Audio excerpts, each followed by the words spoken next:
The next section in chapter 15 um, talks about substitution reactions with nitrobenzene. And the reason for this is that we just saw pretty much all of the reactions that benzene can undergo in terms of electrophilic aromatic substitution reactions.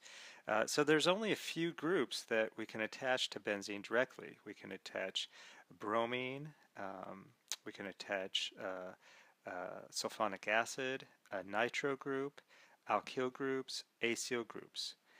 5 things, and that's about it. However, we can use nitrobenzene, which we know how to make, and transform it into many different types of functional groups. And the way that we do this is that we first start off by reducing nitrobenzene. If I take nitrobenzene in the presence of tin HCl followed by a basic workup, these are reduction conditions. So this is these are typical reagents used for nitrobenzene derivatives. There are other reducing agents that we could use. We could use hydrogen over platinum if we wanted to, and we could reduce the NO2 group. And it reduces to an NH2 group. But typically, the easiest way is to use tin HCl. It's in acidic conditions, so we actually form the cation of this, and of course we know this to be aniline, right?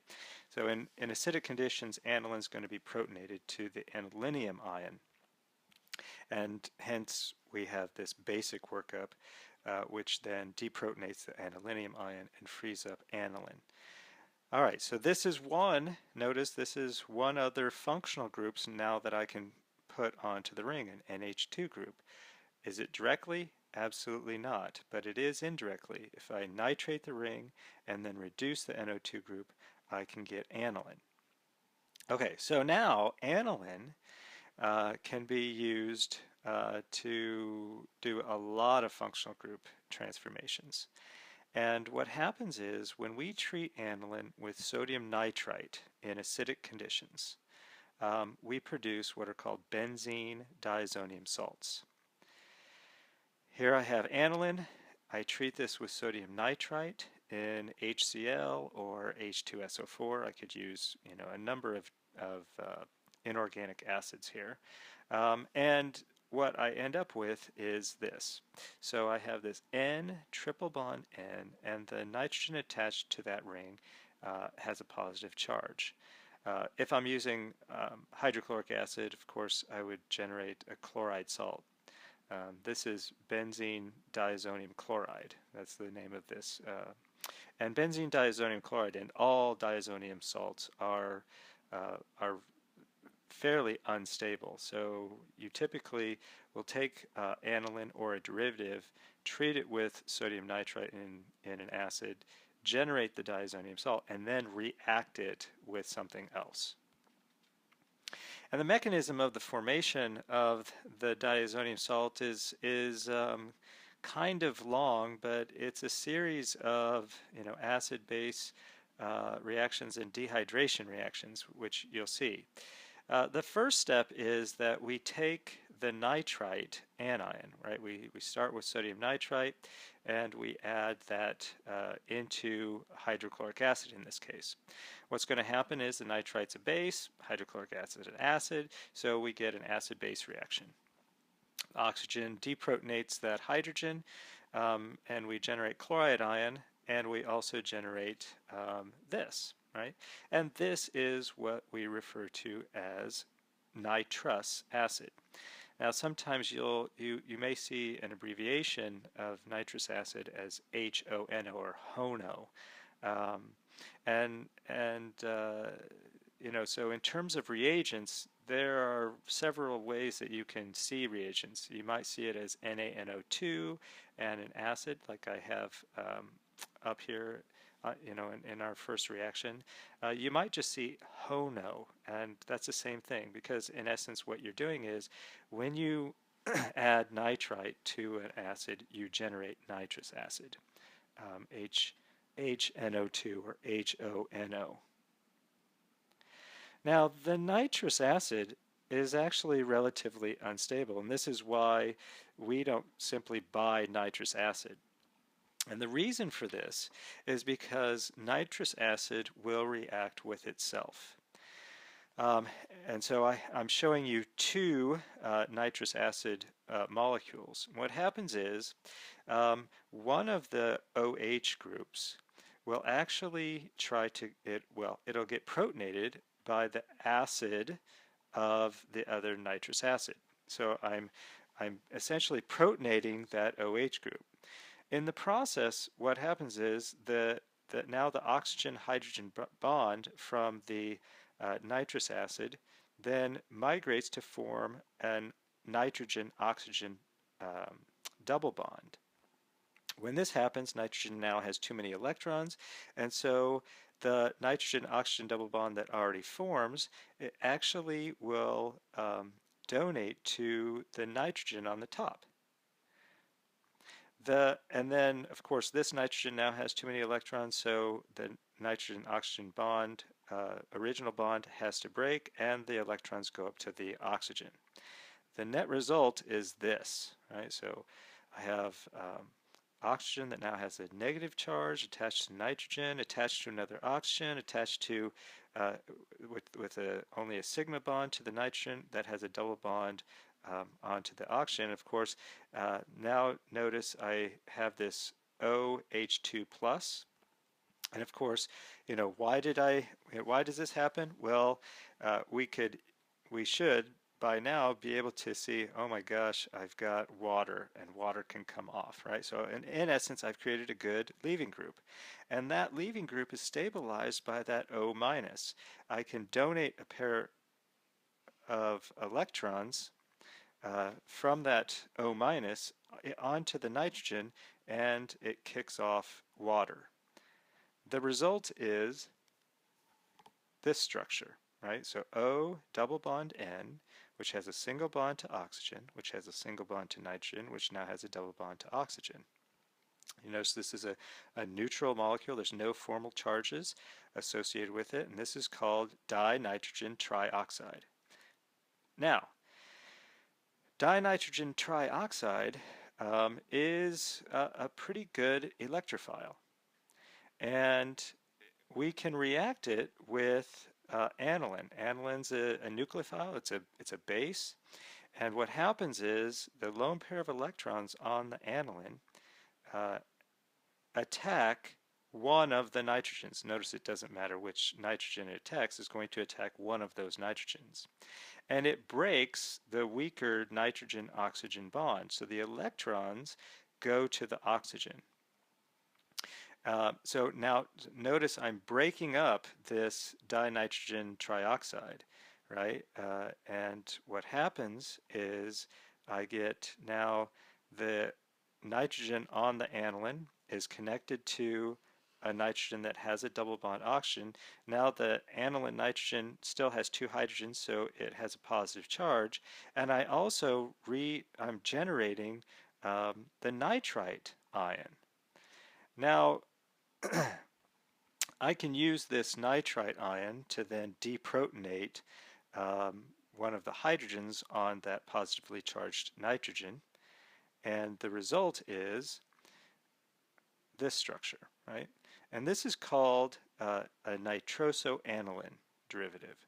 And sometimes we can we could isolate nitrosoaniline products. They're a little bit difficult to isolate, and we're going to see why in just a bit. But for other amines that can react with nitrous acid, this is one of the products that results. And they're called nitrosamines, and nitrosamines are highly carcinogenic. But with aniline, what happens is it will still react with an acid. So notice in the previous step, when the nitrite is gets protonated, right? It's deprotonating that nitrogen. You generate nitrous acid. I could use nitrous acid, but I also have hydrochloric acid. Usually hydrochloric acid is in excess. And so it doesn't really matter what acid I use in the next particular step, but I get proton transfer. So the oxygen of the nitrosoamine or nitrosoaniline gets protonated. And it leads to now this structure, right? So now I have oxygen that's protonated, and this is going to react with a base. And of course, usually these reactions are done in water, so I could use water as a base. I could use, if I used nitrous acid, I could use nitrite as a base as well. It doesn't really matter. And this is what happens is this removes a proton from the nitrogen. Now the reason why it does this is because now the electrons from that nitrogen-hydrogen bond go to form a double bond between the two nitrogens, and then the double bond from nitrogen-oxygen breaks and the electrons go to the oxygen, right? Because that oxygen is electron deficient, so it accepts those electrons very readily. And the result is now I have a structure that looks like this, right? Nitrogen-nitrogen double bond, and that nitrogen on the right has an OH group coming off of it. These are called diazotic acids. Diazotic acids. And diazotic acids are very unstable in acid. And the reason for this is because I have an OH group. In acid, what happens to OH groups? They get protonated. And the resulting structure is now I have a protonated diazotic acid, and I've created water as a good leaving group. How is it going to leave? Well, that pair of electrons on that nitrogen that's attached to the ring can donate to form now a nitrogen-nitrogen triple bond, and then water can leave. And that's exactly what happens, right? It can donate into form now a triple bond, water then leaves, and my net result is the diazonium salt, right? And we often abbreviate these diazonium salts, benzene, with N2+, kind of as a shorthand. But the driving force for this reaction is dehydration, right? I'm trying to eliminate water in this process. Now, diazonium salts, I said, are unstable, and unstable complexes are typically reactive as well, right? So stability, you get unreactive compounds. Unstable, you get reactive compounds. And so these undergo a variety of reactions, and one of the reactions that diazonium salts undergo are kind of grouped together, called the Sandmeyer reactions. Sandmeyer reactions are where you take a diazonium salt and you react it with a copper salt. So for example, if I take here a diazonium salt, now notice I'm not worried too much about the anion. The anion could be anything, so it could be diazonium chloride, diazonium hydrogen sulfate if I use sulfuric acid, diazonium dihydrogen phosphate if I use phosphoric acid, and so on. If I treat this with, again, Sandmeyer reactions are treating diazonium salts with copper salts. Here I have, and specifically cuprous salts. Here I have cuprous bromide, so copper 1 bromide. And if you think about the structure of diazonium salts, the nitrogen has a positive charge associated with it. And these are really, in essence, a nucleophilic type of substitution reaction. Bromide attacks the ring. We're not really going to go over the mechanism of these types of reactions, although we will get into nucleophilic aromatic substitution reactions, and these tend to follow the same type of mechanism. But what you do need to know is that the bromide replaces the diazonium salt, and you get bromobenzene. Now you might be saying, well, I already know how to put bromine on the ring. Yes, you do, but sometimes, and we're going to see later on, uh, there's regio selectivity involved in substituting benzene derivatives. And so sometimes you may not be able to brominate the ring in a position where you want the bromine to go. And so you might have to nitrate it, reduce it, form the diazonium salt, and then undergo a Sandmeyer reaction. Other types of Sandmeyer reactions, I could also use copper chloride, and of course I get chlorobenzene. Again, I know how to do it, but I know now another way of putting chlorine on the ring, right? And this is a new functional group. If I use copper cyanide, I can get a cyanide on the ring. So I make nitriles, phenylnitrile derivatives. Again, a new substituent, a new functional group on the ring that I can do all different types of reactions with. And there are other reactions that diazonium salts can undergo that aren't classified as a particular type of reaction like the Sandmeyer reaction. So one of the reactions is if I treat a diazonium salt with potassium iodide, I can substitute iodine on the ring. Now this is a new reaction because remember we weren't able to do this with halogenation. Now I can put iodine on the ring as well through a diazonium salt. I can also use tetrafluoroboric acid, HBF4. And what I get in this is I get fluorobenzene derivatives. So again, I haven't been able to put fluorine on the ring. Now I have a way of doing so. Another reaction is taking a diazonium salt and treating it with water in acidic conditions. So I'm using H3O plus here. So if the diazonium salt reacts with water in acidic conditions, I can get phenols. This is one of the only ways that I can put an OH group on the ring, right? And again, synthetic strategies are important, right? How do I get an OH on the ring? Oh, I've got to nitrate the ring. I've got to then reduce it to aniline. I then have to make a diazonium salt, and then I can treat that diazonium salt with water.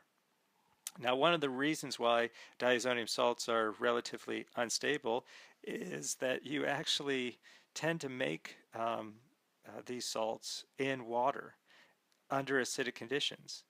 And so a lot of times a side reaction that takes place is if you're trying to form any of the other reactions, water in acid will be a side reaction and you get phenol derivatives.